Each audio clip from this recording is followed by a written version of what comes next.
Berhentilah kita untuk menceritakan aib orang lain. Terserah dia, jangan diurus juga lagi orang tuh. Cuman awak nih paling enak ngurus orang. Betul nggak? Paling enak menilai orang. Paling hebat kita menilai orang, Pak. Itu paling hebat, jago kita. Ini di Indonesia ini memang begitu. Yang paling hebat tuh kita yang menilai orang, padahal kita lebih jelek dari orang. Berhentilah kita untuk menceritakan aib orang lain. Terserah dia, jangan diurus juga lagi orang tuh. Cuman awak nih paling enak ngurus orang. Betul nggak? Paling enak menilai orang. Paling hebat kita menilai orang, Pak. Itu paling hebat, jago kita. Ini di Indonesia ini memang begitu. Yang paling hebat tuh kita yang menilai orang, padahal kita lebih jelek dari orang.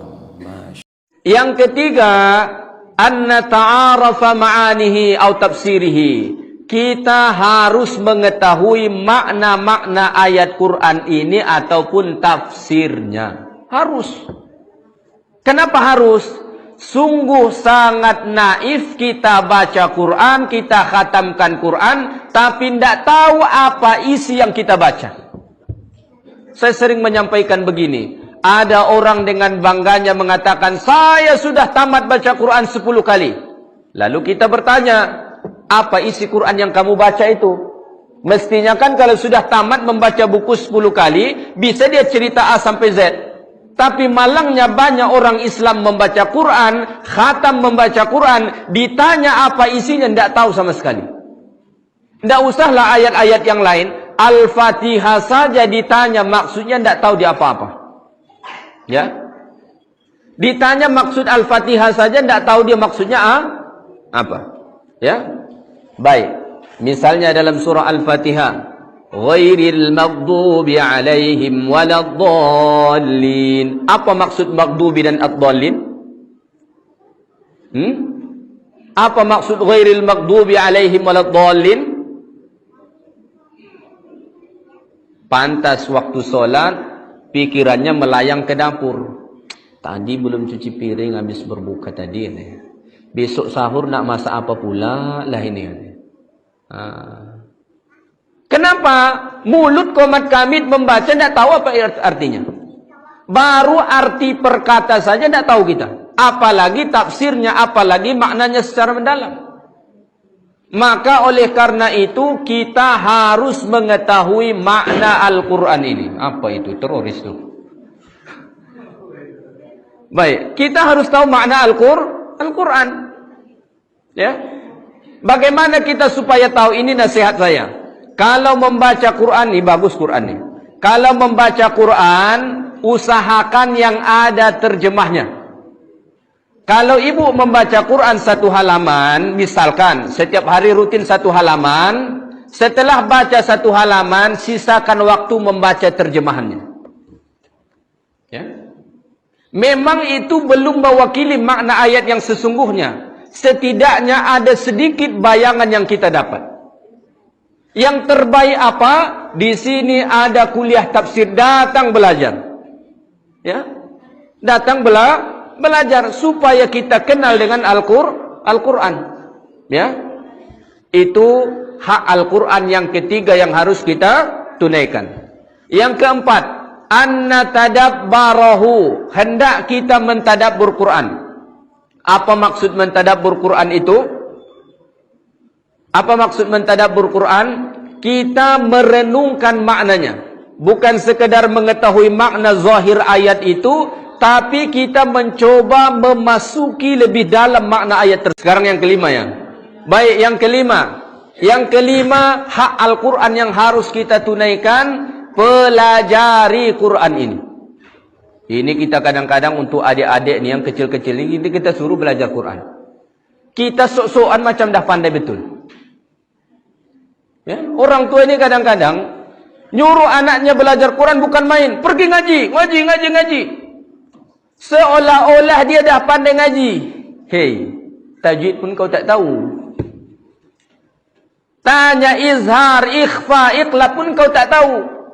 Belajar. Tidak ada cerita, oh saya kan sudah tua, malu. Apa pula kita malu? Saya selalu nasihatkan, malah kalau boleh kita mati, status kita pelajar Quran.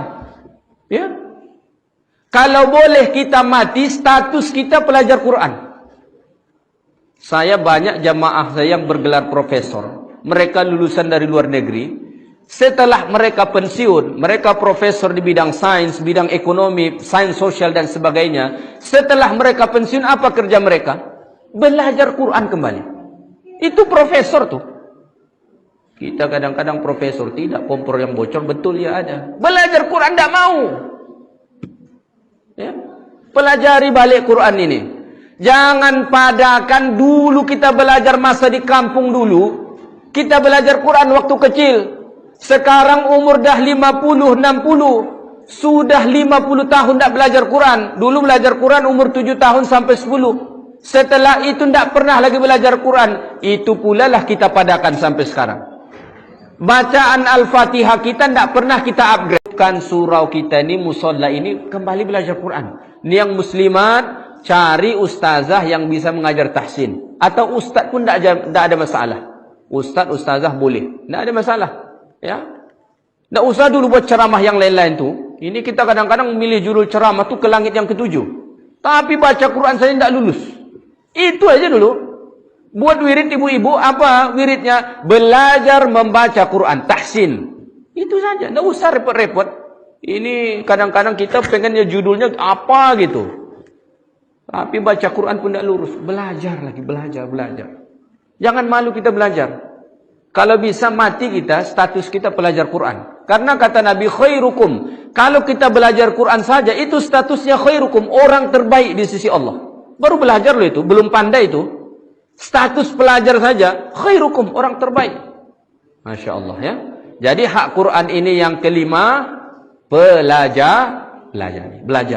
Quran itu ada tajwid, ada makharijul huruf, ada sifatul huruf, ya, ada waqaf ibtida. Banyak yang harus dipelajari Quran ini, ya. Di Mesir, di Shubra namanya, itu ada satu kampus khusus belajar membaca Quran. Pakar-pakar qiraat itu semua keluar dari Shubra, Mesir itu. Khusus belajar baca Quran. Kita kadang-kadang menganggap belajar Quran ini pelajaran yang remeh, pelajaran anak-anak. Padahal kita sendiri tak pandai, ya. Tidak pandai. Baik. Itu yang keempat tadi ya. Sorry, yang kelima ya. Baik, yang keenam. Yang keenam, amalkan. Tidak ada gunanya kita baca, tidak ada gunanya kita hafal, tidak ada gunanya kita fahami maknanya, tidak ada gunanya kita tadabbur, tidak ada gunanya kita belajar kalau tak diamal, sia-sia semua itu. Maka harus amalkan. Quran ini tidak boleh sekedar kitab bacaan yang dibaca oleh lidah kita. Tapi dia harus menjadi pemahaman. Dari pemahaman melahirkan perbuatan. Maka akhlak Nabi itu dipuji Allah dalam Quran surah Al-Qalam. Wa innaka la'ala khuluqin azim. Sesungguhnya akhlakmu hai Muhammad sangat agung kata Allah. Kenapa akhlak Nabi dipuji Allah dengan akhlak yang sangat agung? Datang sahabat bertanya kepada Aisyah, wahai Aisyah, kaifa khuluqu Rasulillah? Bagaimana akhlak Nabi itu rupanya? Aisyah menjawab, kana khuluquhul Quran. Akhlak Nabi itu Quran. Pandangan mata Nabi sesuai Quran, kerja Nabi sesuai Quran, keluarga Nabi sesuai panduan Quran, kehidupan sosial Nabi sesuai dengan Quran, pergaulan Nabi sesuai dengan Quran. Kita kadang-kadang bacaan kita Quran, tapi amalan kita amalan iblis dan syaitan. Kenapa begitu? Oh, suka menipu, suka berbohong. Padahal kita baca nih dalam Quran, tak boleh berbohong, tak boleh menipu. Tapi masih menipu dalam bekerja, menipu dalam berjualan, berniaga, berkata-kata masih bohong. Ya? Maka harus diamalkan. Untuk bisa kita amalkan harus dibaca, harus dipahami, harus ditadabbur, ya, harus belajar, dan kalau bisa hafal, barulah bisa kita kita amalkan.